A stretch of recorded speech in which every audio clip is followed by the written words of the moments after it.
నమస్తే. గుంటూరు మిర్చియాడి దగ్గర ఈరోజు తీవ్రమైన ఆందోళనకు రైతులు సిద్ధపడ్డారు. గుంటూరు చిలకలూరుపేట హైవే మీద గంటల తరబడి ధర్నా చేసి ట్రాఫిక్ అంతరాయం కలిగించారు. దానికి ప్రధానమైన కారణం వివిధ ప్రాంతాల నుంచి మిర్చిని అమ్ముకోవాలని మార్కెట్ యార్డుకు చేరినటువంటి రైతాంగానికి సరైనటువంటి ధర రాకపోవడంతో ఏమి చేయాలో అర్థం కాక రోడ్డు మీదకు వచ్చి నిలబడవలసిన పరిస్థితి ఏర్పడింది. మీ అందరికీ తెలుసు, జగన్మోహన్ రెడ్డి గారు నెల రోజుల క్రితం గుంటూరు మిర్చియార్డు దగ్గరికి వచ్చి రైతుల్ని పరామర్శించి వారికి గిట్టుబాటు ధర రావడం లేదనేటువంటి ఉద్దేశాన్ని ప్రపంచానికి తెలియపరిచి రాష్ట్ర ప్రభుత్వం మీద తీవ్రమైన ఒత్తిడి తీసుకొచ్చేటటువంటి ప్రయత్నం చేశారు. ఆ రోజున జగన్మోహన్ రెడ్డి గారికి సెక్యూరిటీ కూడా విత్డ్రా చేసుకొని పోలీసులు దాన్ని విఫలం చేయాలని ప్రయత్నం చేసినా వేలాది మంది రైతులు వచ్చి జగన్మోహన్ రెడ్డి గారికి తమ గోడు విన్నవించుకున్నారు. ఆ తర్వాత చంద్రబాబు నాయుడు గారు ఢిల్లీ వెళ్ళారన్నాడు. వ్యవసాయ శాఖ మంత్రి శివరాజ్ సింగ్ చౌహాన్తో చర్చించామన్నారు. 1-2 సార్లు చర్చించి ఫలితాలను తీసుకొచ్చామన్నారు. రైతులకు శుభవార్త అన్నారు. చక్రం తిప్పిన చంద్రబాబు అన్నారు 11,781 రూపాయలు గిట్టుబాటు ధర వచ్చే విధంగా ప్రయత్నం చేస్తున్నాము, కొంటున్నామని కూడా అన్నారు. ఈరోజు మిర్చి రైతులు ఇబ్బందుల్లో ఉన్నారు. మొన్న ఒక మీటింగ్ పెట్టాను. కేంద్రం కూడా 11,750 రూపాయలు ఇవ్వడానికి ముందుకు వచ్చారు. కానీ వచ్చిందంతా కూడా వాళ్ళు ఏం చెప్పారంటే మార్కెట్ యార్డ్లో మీరు కావాలంటే మార్కెట్ ఇంటర్వెన్షన్ చేయమన్నారు. కానీ వేరే రాష్ట్రాల నుంచి కూడా మిరప వస్తూ ఉంది. అలాంటప్పుడు మనం ఇస్తే ఇక్కడ రైతులకు కాకుండా వేరే వాళ్ళకి వచ్చే అవకాశం ఉంటుంది. మళ్ళీ ఒకసారి మినిస్టర్తో మాట్లాడాను.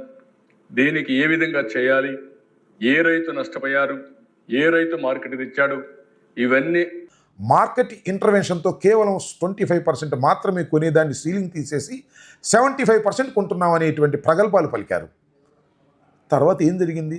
ఒక్కరు కూడా 11,781 రూపాయకి గిట్టుబాటు ధరకి ఒక్క క్వింటా కూడా కొననటువంటి దౌర్భాగ్యమైన పరిస్థితి ఏర్పడింది. ఇంతవరకు ఏ యంత్రాంగము కూడా వచ్చి ప్రభుత్వం తరపున ఒక్క క్వింటా కూడా కొనలేదు అంటే ప్రభుత్వం ఎంత డప్పాలు కొట్టిందో ఒక్కసారి ఆలోచించి ఒక్కసారి వెనక్కు వెళ్ళి చూస్తే ఎల్లో మీడియా ఛానల్స్ అన్నీ కూడా అద్భుతం, అమోఘం, మిర్చి రైతులకు శుభవార్త అని పుంఖాలుగా కథనాలు వేశారు. కానీ మిర్చి రైతు గోడు పట్టించుకున్నటువంటి పాపానికి మాత్రం పోలేదు.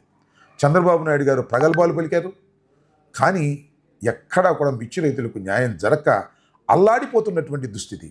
గుంటూరు మిర్చి యార్డుకు నిన్న 2,50,000 టిక్కీలు వస్తే కొనటానికి 8,000, 10,000, 11,000 మాత్రమే కొంటామంటే రైతులు ఏం చేయాలో అర్థం కాక మార్కెట్లో దింపుకొని ఎటుపోవాలో అర్థం కాక రోడ్డు మీదకి వచ్చి ధర్నా చేయవలసినటువంటి పరిస్థితి వచ్చింది.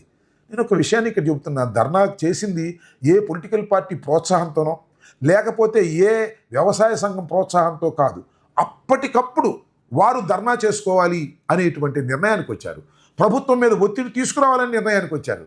ఇలాంటి పరిస్థితి చాలా అరుదుగా ఏర్పడుతుంది. ఏదో జగన్మోహన్ రెడ్డి గారు వెళ్ళి మాట్లాడితే 1,000 మంది రైతులు, 2,000 మంది రైతులు, 3,000 మంది రైతులు వస్తారు. కానీ వారంతటా వారే ఆర్గనైజ్ కాకుండా స్పాంటేనియస్గా వచ్చి రోడ్డు మీద నిలబడి మాకు గిట్టుబాటు ధర కావాలి అని అరుస్తూ ఉంటే, గోల చేస్తూ ఉంటే, గొంతు ఎత్తి అరుస్తూ ఉంటే అడుగుతూ ఉన్నా చంద్రబాబు నాయుడు గారిని.